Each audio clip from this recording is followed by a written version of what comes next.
کیفیت جب پیدا ہوتی ہے تو پھر دعا الفاظ کی محتاج نہیں رہتی. اردو میں، عربی میں، فارسی میں، ہندی میں، سندھی میں، یا خاموش ساز خاموش ہیں، فریاد سے معمور ہیں ہم. زبان سے کچھ نہیں کہہ رہا، اندر کیفیت ہے، وہ عرش کے دروازوں تک وہ جا رہی ہے اور سارے زمین آسمان اس سے کانپ رہے ہیں، لرز رہے ہیں، بشرطے کہ کیفیت بنے. اور میں اللہ پہ قربان جاؤں، اللہ کو پتہ تھا میرے سارے بندے تو نیک نہیں ہوں گے، گناہگار بھی ہوں گے. اکثر تو گناہگار ہی ہیں، ہمارے جیسے ہیں، ہم سب انہی کی صف میں ہیں. تو میرے اللہ نے ایک دعا کی قبولیت کے لیے کوئی لمبے چوڑی شرطیں نہیں لگائیں، وہ ایک چھوٹی سی شرط لگائی، امن یجیب المضطر اذا دعاہ ویکشف السوء. بس مجھے رو کے دکھا دو، تڑپ کے دکھا دو، کون ہے جو تڑپنے والے کی سنتا ہے. سارے نماز نہیں پڑھتے، سارے روزہ نہیں رکھتے، سارے حلال نہیں کماتے، سارے زکوٰۃ نہیں دیتے، سارے حج نہیں کرتے، سارے سچ نہیں بولتے، پتہ نہیں کتنے ہم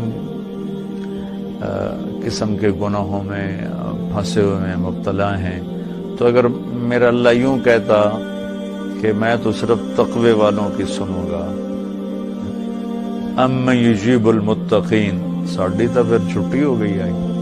تو میرے اللہ نے کیا کیا، کہا بھائی تم، مجھے پتا تم سارے نیک نہیں ہو سکتے، نہ مرد نہ عورتیں، تو تم ایسا کرو میرے سامنے، جیسے بچہ ماں کے سامنے آ کے روتا ہے تو اپنی ضد پوری کروا لیتا.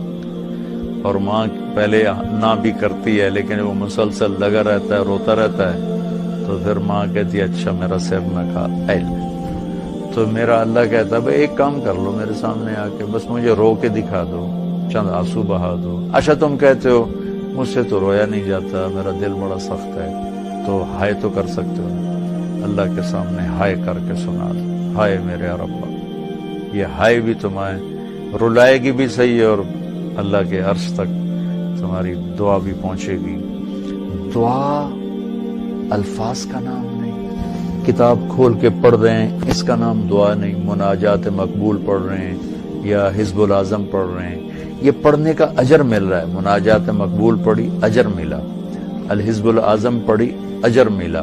اور کئی دعاؤں کی کتابیں ہیں، بہت سی، حسن حسین ہے اور بہت سی ہیں. تو لوگ ایسے وہ حرم شریف میں طواف میں کتاب کھول کے وہ دعا مانگ نہیں رہے، وہ دعائیں پڑھ رہے ہیں. اور پڑھنا اور چیز ہے اور مانگنا اور چیز ہے. مانگنے کا مطلب سمجھنا ہو تو یہ جو راستے میں کھڑے فقیر مانگ رہے ہوتے ہیں، ذرا ان کے چہرے کے ایکسپریشن دیکھیں، ان کے مانگنے کا انداز دیکھیں، ان کے چہرے پر مصنوعی عاجزی ہوتی ہے وہ دیکھیں. جی چاہتا ہے ان کو کچھ دے دیا جائے، اس کا نام دعا ہے. کتاب کھول کے پڑھنے کا نام دعا نہیں. اور رٹی رٹائی دعاؤں کو ایسے فر فر فر فر پڑھنے کا نام دعا نہیں. ہمارے ائمہ مساجد نماز کے بعد چند دعائیں رٹی ہوئی ہیں وہ دہرا دیتے ہیں، لوگ آمین کہہ دیتے ہیں. یہ دعا کی شکل ضرور ہے، اس میں انشاءاللہ اجر ملے گا، لیکن یہ دعا نہیں ہے. دعا ایک اندر کی فریاد کا نام دعا ہے. اس لیے میں اللہ پہ قربان جاؤں نے کہا بھائی فریاد کر لو، سنی جائے گی. المضطر، جو بھی فریاد کرے. اچھا میں ایک اور بات بتاؤں، المضطر، میرے اللہ نے یہاں مسلمان کی شرط بھی نہیں لگائی. کافر بھی اگر بے قرار ہو کر اللہ سے مانگے گا تو اللہ اس کی بھی سنے گا. المضطر، اللہ نے المضطر المومن المتقی نہیں کہا، المضطر. پتھر کا پجاری ہے یا آگ کا پجاری ہے، اللہ کے سامنے سر جھکاتا ہے یا گائے کے سامنے سر جھکاتا. جو بے قرار ہو کر اسے پکارے گا وہ سب کا رب ہے، سب کی سنتا ہے.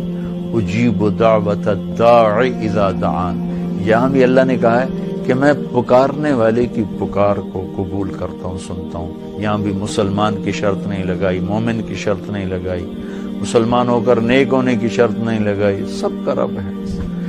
تو اسے پتہ ہے میرے بندے اکثر تو گناہگار ہی ہیں. دعا کی عادت ڈالیں. دعا کتاب پڑھنے کا نام نہیں، رٹی رٹائے الفاظ کا نام نہیں. دعا ایک کیفیت کا نام ہے. یہ جو لوگ کہتے ہیں جی میرے لیے خاص دعا کرو، ضرور ایک دوسرے کے لیے دعا کرو اور ایک دوسرے کو دعا کی درخواست بھی کرو، تو حضرت عمر رضی اللہ تعالیٰ عنہ عمرے پر جا رہے تھے کہ یا رسول اللہ میں عمرے پہ جا رہا ہوں، تو آپ نے کہا عمر مجھے بھی دعاؤں میں یاد رکھنا۔ تو ایک دوسرے کو دعا کی درخواست کرنا یہ مسنون ہے، لیکن وہ جو کہتے ہیں نا میرے لیے خاص دعا کریں، خاص دعا وہ ہوتی ہے جو آپ اپنے لیے تڑپ کے کرتے ہیں۔